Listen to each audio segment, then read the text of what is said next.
हरे कृष्णा कृष्णा हरे हरे हरे रामा राम राम हरे हरे गोविंद बोलो हरि गोपाल बोलो राम। आज हम श्रीमद् भागवतम के चौथे स्कंद का पेज 128 पढ़ने जा रहे हैं।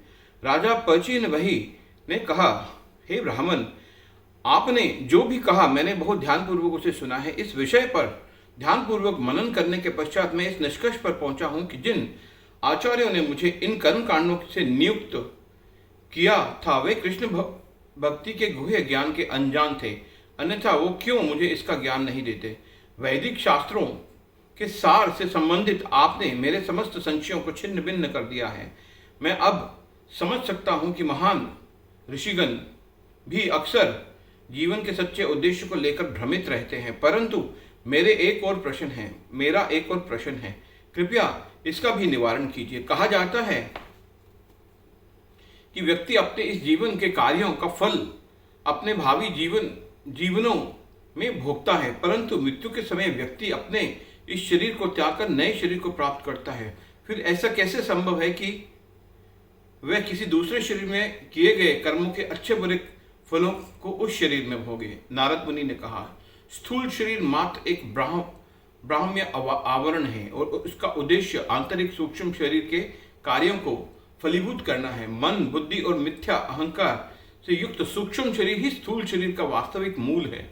इसलिए स्थूल शरीर को नष्ट होने पर भी सूक्ष्म शरीर बना रहता है और अपने कार्यों के आधार पर जीवात्मा को सुख दुख भोगने के लिए नया स्थूल शरीर प्रदान किया जाता है।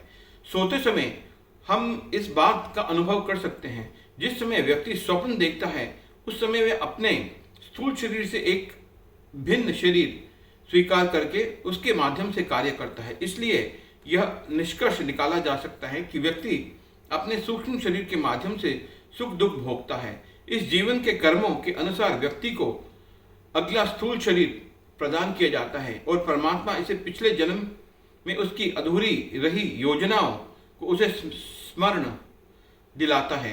किसी भी व्यक्ति के कार्यों का अवलोकन करके उसकी मानसिकता अथवा चेतना का अनुमान लगाया जा सकता है।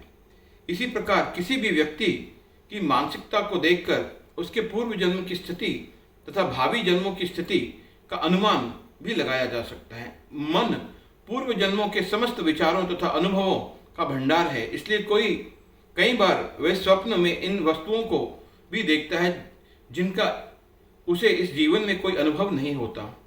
यह पूर्व जन्मों का अनुभव को सिद्ध करता है, क्योंकि व्यक्ति अपने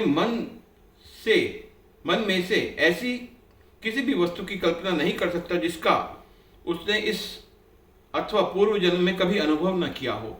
निस्संदेह मन दो विभिन्न अनुभवों को जोड़कर कुछ ऐसा निर्माण भी कर सकता है जिसका उसने कभी अनुभव नहीं किया हो। उदाहरण के लिए किसी व्यक्ति ने एक पर्वत देखा है और सोना भी देखा है, परंतु रात्रि समय मोहवश उसका मन सपने में सुनहरे पर्वत का निर्माण कर देता है।